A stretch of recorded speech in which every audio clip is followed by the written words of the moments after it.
जयपुर की स्थापना महाराजा जयसिंह ने की और मूल राज्य तो आमेर था।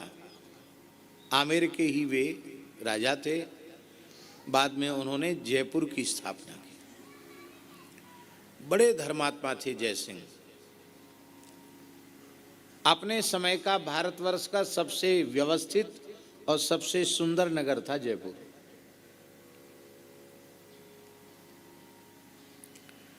आज भी बाहर के लोग उसको पिंक सिटी बोलते हैं, गुलाबी शहर।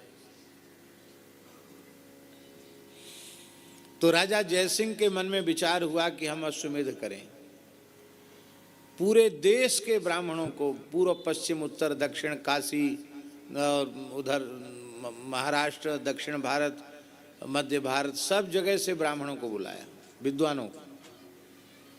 बोला महाराज हम अश्वमेध करना चाहते हैं।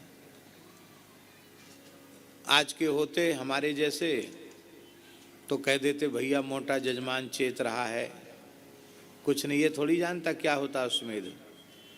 ठीक है, कुछ ना कुछ करा लेना चाहिए, मोटी दक्षिणा ले लेनी चाहिए। लेकिन उस काल के ब्राह्मण थे, उन्होंने बड़ी विनम्रता पूर्वक कहा राजन आपकी भावना का हम आदर करते हैं, किंतु अश्वमेध यज्ञ के यजमान बनने की पात्रता आप में नहीं है और हम लोगों में भी कराने की पात्रता नहीं है। आप में करने की नहीं, हमारे में कराने की नहीं।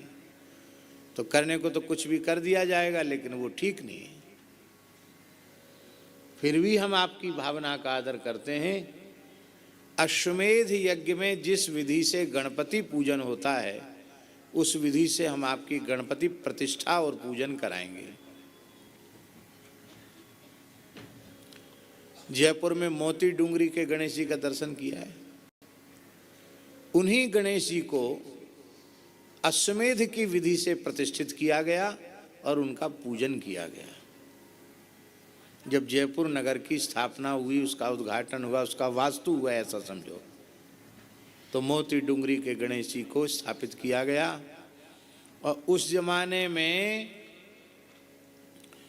उन गणेश जी की स्थापना में राजा के खजाने से 1.25 लाख स्वर्ण मुद्राएं खर्च हुई थी। कितनी? 1.25 लाख। और जमाना कितना सस्ता था।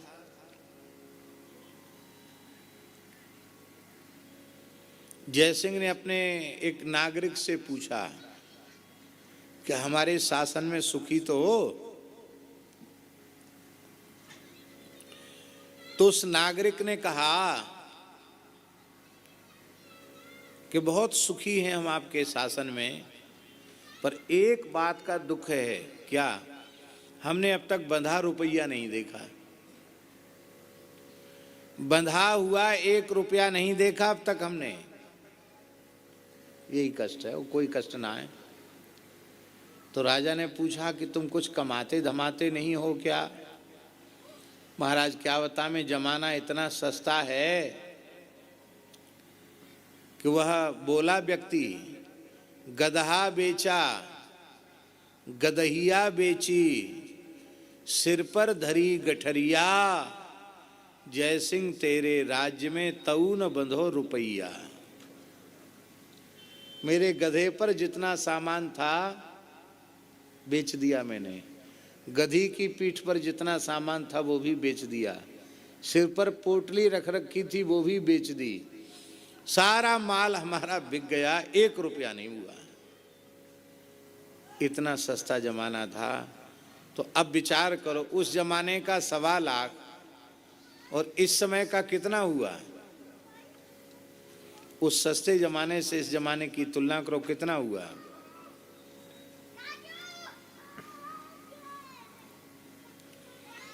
अब हमें तो जानकारी नहीं है, आप लोग अनुमान लगा सकते हैं, शायद अरबों खरबों हो जाए।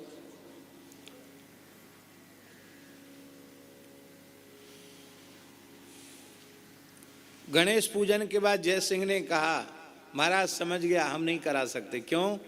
गणेश पूजन में ही हमारी औकात पता चल गई। गणेश पूजन में इतना व्यय तो पूरे यज्ञ में कितना व्यय होगा।